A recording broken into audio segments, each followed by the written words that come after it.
Ibinunyag ni Pangulong Bongbong Marcos na tinangka umano siyang i-blackmail ng kampo ni dating Congressman Zaldico. Ang kondisyon umano ni Ko, hindi na siya maglalabas ng video kung hindi kakanselahin ang kanyang passport. Mariin itong pinabulaanan ng abogado ni Ko. Saksi, si Ivan Mayrina. Sa gitna ng mga alegasyon ni dating Congressman Zaldico laban kay Pangulong Bongbong Marcos, may ibinunyag ang Pangulo. Hinapitan po kami ng abogado ni Zaldico at nagtatangkang mag-blackmail na kung hindi po namin kakanselihin daw ang passport niya, hindi na raw siya maglalabas ng video. Nauna lang sinabi ng ombudsman na hihilingin nila ang pagkakansela ng passport ni Ko.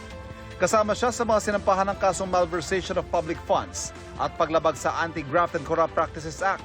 Kaugnay na umano'y substandard of flood control project sa Nauhan Oriental Mindoro na itinawya ng kumpanyang SunWest na pag-aari ng pamilya ni Ko. Pagdidiin ng Pangulo. I do not negotiate with criminals. Kahit maglabas ka na ng video ng lahat ng kasinungalingan mo na pag-destabilize sa gobyerno, gusto kong malaman mo, Zaldi, makakansela pa rin ang passport mo. Hindi ka na makakatakas sa hustisya.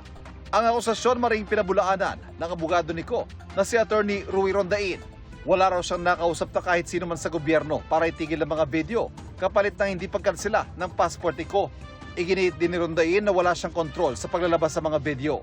Sa panibagong video ni Ko ngayong araw, idinawit naman niya sa umano'y maanumalyang importasyon ng mga produktong agrikultural si First Lady Liza Araneta Marcos at kapatid nito. Ipinahinto raw ng First Lady ang investigasyon ng Kamara sa pagmahal ng sibuyas noong 2022. Iba pa ang kita mula sa importasyon ng sibuyas na hawak naman ni Martin Araneta, kapatid ni First Lady Liza Araneta Marcos. Pero hindi po natuloy ang investigasyon. Ang sabi ni Speaker, tinawagan daw siya ni First Lady Liza Marcos at ipinapatigil ang investigasyon. Kontrolado ng kapatid ng First Lady ang importasyon ng sibuyas. Ganito rin anya ang nangyari na imbestigahan din ng Kamara ang pagmahal ng bigas. Habang iniimbestiga nito, bigla na lang itong pinahinto ni Secretary Kiko Laurel Chu matapos niyang ipakita ang isang confidential report. Nakasaad dito na si First Lady Liza Marcos mismo ang may hawak sa mga rice importers. Ayon kay Secretary Laurel, maaapektuhan daw ang First Lady kung itutuloy ang investigasyon. Kwento ni Ko, namagitan pa si Presidential Son at House Majority Leader Sandro Marcos at sinuoy House Speaker Martin Romualdez sa investigasyon. Napagalitan pa raw ng dating Speaker, Agriculture Secretary dahil nabiso umano ang mga SOP sa mga importasyon.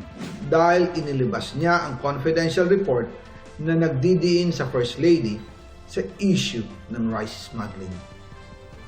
Humihingi ng paumanhin si Secretary Laurel Chu at sinabi niyang, pasensya na, masyado akong naive.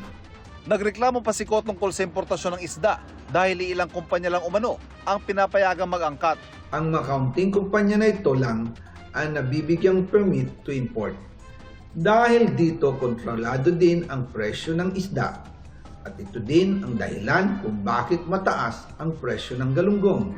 Hinihinga pa namin ng tugon ng mag-inang Liza at Sandro Marcos, gayon din si Martin Araneta at si Romualdez. Si Chu Laurel, tinawag na masamang tao si Ko. Gawa-gawang paratang daw ito. Sa pagdinig ng Kamara nitong September 16, 2025, sinabi ng kalihim na si Ko ang namimilit sa kanilang bigyan siya ng import permit. Ang rami kong tinanggal na listahan dahil maraming kalokohan. Sa totoo lang, nung panahon before my time sa importation ng isda. And ayoko nang sabihin kasi meron din isang congressman na humingi sa akin ng maraming allocation at hindi ko pinagbigyan ng isda. At ang pangalan nun, Zaldico. We were being forced at that time to give him 3,000 containers of fish, which I did not agree. Kasunod ng mga serye ng video ni Ko, tanong ng palasyo, bakit daw inuutay-utay ni Ko ang kanya mga video? Bakit din daw may nag-iiba sa bawat bagsak ng aligasyon? Mas maganda po siguro na tapusin na muna kung siya man po yung nagsasalita ni Zaldico ang kanya mga mensahe, ang kanya mga di umanong mga kwento mula video 1, 2, 3 hanggang video 4 and 5. Madaling nag-iba ang kanyang hairstyle. Kaya tuwing makikita natin at masasabi natin ang mga inconsistencies, maaaring magbago rin siya ng kwento. Kabilang si Ko sa 8 binansagang kontraktor ng ICI at pinasasampahan ng patong-patong na kaso ng plunder, graft at direct bribery. Hamon pa ng ICI at DPWH kay Ko. I think you should come here into the Philippines. Lahat tayo pwede mag-Facebook Live. Diba? Lahat. Kahit sino pwede mag-Facebook Live. Ang test dyan, uuwi ba siya o hindi? Kung uuwi siya, then, sabi nga ni Pangulo, pwede tayo magharap-harap. Para sa GMA Integrated News, ako si Ivan Mayrina, ang inyong saksi. Mga kapuso, maging una sa saksi. Mag-subscribe sa GMA Integrated News sa YouTube para sa iba't ibang balita.